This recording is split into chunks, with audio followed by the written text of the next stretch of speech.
英國真係有糞菌移植 FMT， 佢係救命級治療，捐贈者竟然仲可以月入900磅。你冇聽錯，糞菌移植 FMT 真係存在嘅正規醫療，而且最近喺 Telegraph 報道講到捐贈者可以月入900磅，到底係咪真㗎？大家好，我係徐藥師，英國註冊藥劑師。今條片我用藥劑師嘅角度同你講清楚 FMT 係咩，主要用喺邊，捐贈者要篩查到幾嚴格，捐贈者有冇錢收，同埋點解千祈唔好喺屋企 DIY。FMT 係咩？點解會有效？FMT Facial Microbiota Transplant 簡單嚟講就係將健康捐贈者嘅腸道微生物經處理後輸入去病人嘅腸道，目的係幫佢重建腸道菌群。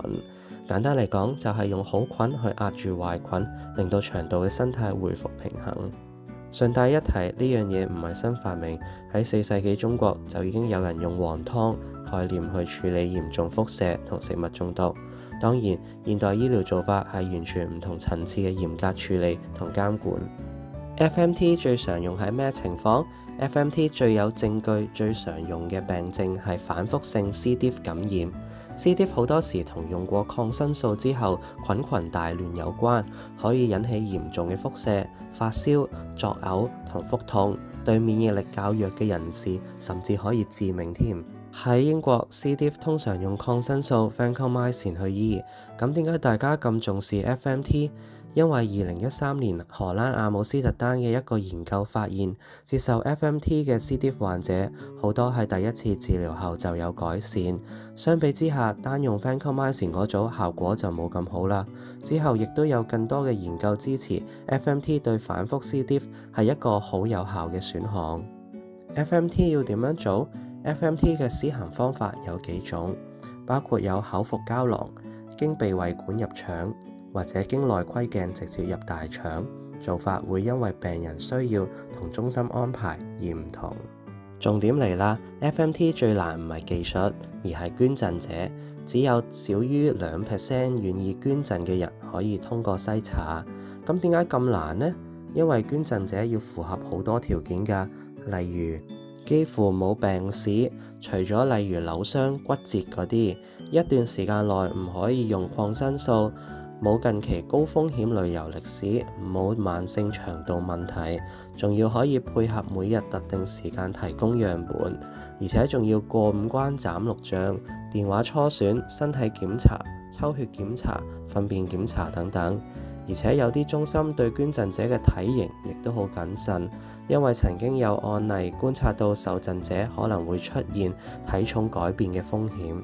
最多人關心嘅問題，捐贈者係咪可以賺好多錢嘅呢？美國有醫院會對合資格嘅捐贈者提供補償，例如3星期每日捐贈可以大約獲得美金1200蚊，約係900蚊英鎊。但英國嘅情況就唔同啦，英國好多時係志願性質或者研究用途，可能只會俾返交通補貼，唔係一個賣糞便嘅特定收入來源，所以捐糞月入900磅唔係英國嘅標準情況。FMT 喺英國係咪正規醫療？有冇監管？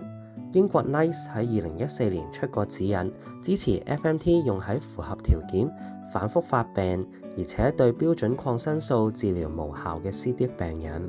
MHRA 亦都將 FMT 視為一種 medicinal product 去管理，即係話呢個唔係偏方，係一個有監管嘅醫療法。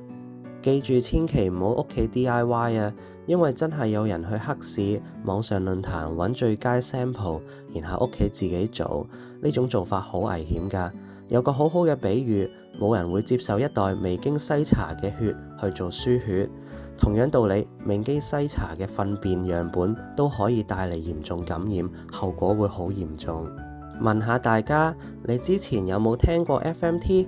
你第一個反應係震驚定係好奇？留言話我知。本影片只作醫療科普資訊，不構成個人醫療建議。